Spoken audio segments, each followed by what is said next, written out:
this is the finished film, I would love to know what they started with, because it must have been really rough. The MCU has already been struggling post-Endgame, but apparently this film had terrible test screenings. Marvel were so concerned that it allegedly prompted multiple rounds of reshoots, which involved bringing in an entirely new villain. That of course delayed the film by over a year, and this was a film that was already delayed by the writer's strike. Now the film is finally here, and it is released with 5 credited writers on it. Now, a troubled production doesn't necessarily mean it's going to be a bad movie, but they're not good signs. And I was concerned because I thought there was a lot of potential for this movie. I was interested to see how they'd handle an already established character taking up the mantle of Captain America. You know, that's an interesting move, and it's a risky one for audiences. And I also really enjoyed the more grounded espionage thriller tone of Captain America the Winter Soldier, and I was excited for the possibility of them returning to that here. But instead of that, they've done a sort of sequel to Edward Norton's Incredible Hulk. The movie starts with the general from the Incredible Hulk, Thaddeus Ross. He's now played by Harrison Ford, and he's now become president. And there's that classic conflict between the ideals of Captain America as an individual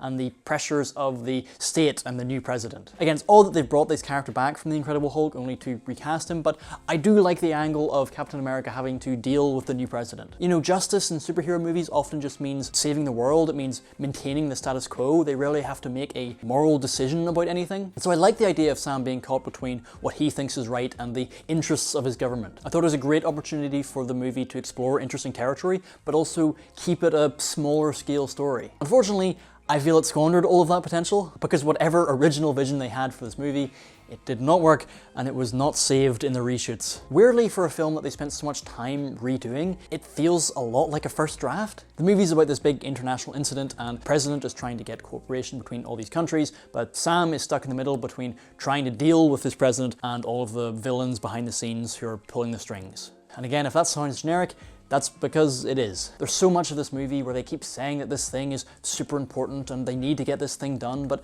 there's never any point where I really even fully understood why I should care. It always feels like there's this false sense of urgency and things happening just to get the plot moving. It's really not helped by how poor the villains are. I love Giancarlo Esposito. I think he's a fantastic actor, but I've seen him play this kind of character so many times now that it's starting to feel really generic. And then there's the fact that all of his scenes were only added in reshoots, so he just feels so disconnected from the rest of the movie. Maybe that's something the film could have gotten away with. Marvel's villain problem has long been documented, but that would require the rest of the film to pick up that slack, and it doesn't. The heart and soul of these movies has always rested on fantastic, charismatic characters, and I've liked the Falcon as a side character in previous movies, but they make him boring as hell as Captain America. Because the biggest and most interesting question this character would have to face is the pressure of taking up the mantle of Captain America. That's an interesting problem for the character, and it's also a reflection of what the audience is feeling as well. But they've already done that full arc in the Falcon and Winter Soldier TV show, so they've got to create something new for him to do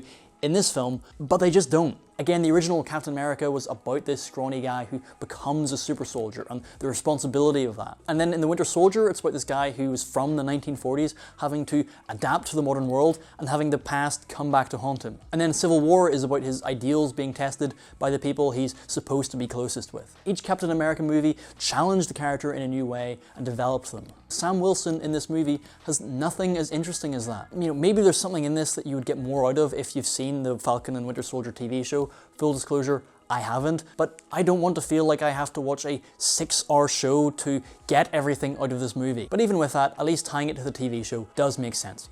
What's really confusing is why they've decided to link this so heavily to 2008's The Incredible Hulk. At this point, the novelty of shared universes has really worn off for me, and so reaching back to a villain from 17 years ago is just too far. The movie is literally called Brave New World, so I want to see it go in a brave new direction, but it's just so stuck looking back. The shining bright star in all of this is Harrison Ford as Thaddeus Ross. And because Harrison Ford is Harrison Ford and he's so iconic as a movie star, I almost feel like he's a little bit underrated as an actor. He's not someone who disappears into his roles or has huge range, but he elevates every line he's got in this movie. This is a fairly generic role with a fairly generic script, and he just brings so much out of it in a way that I think really shows how much a good actor can do for a movie. Because the central thing this character is worried about, apart from being the president, is his relationship with his daughter. Now, she was in the 2008 Hulk film, she was played by Liv Tyler, and we hear Liv Tyler's voice on the phone in this film, but apart from that, she is just not a character in the movie. The relationship doesn't work because we don't see it on screen, and the only thing saving it from being comically bad is Harrison Ford's talent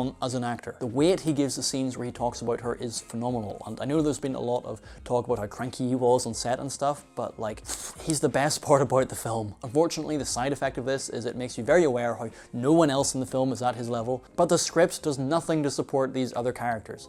There's a Black Widow, Sam has his own sidekick, and then there's another character who has the super serum. None of them are actively bad, but they just have nothing to win me over. And so with an absent plot and not very interesting characters, when the movie gets to the climax, it just feels like a big nothing burger. I mean, this is the 35th Marvel movie, the 35th big final fight scene. I mean, at this point they need to do something new and interesting to get me excited, and a Red Hulk isn't enough. I really did not like Captain America Brave New World. I don't think it set its characters up for success, and I want to be able to go to one of these movies again and not be doing it out of a weird sense of obligation or like I'm completing homework. But if you've seen it, let me know what you thought in the comments, and if you want to make sure that you don't miss anything coming up on the channel, make sure to subscribe.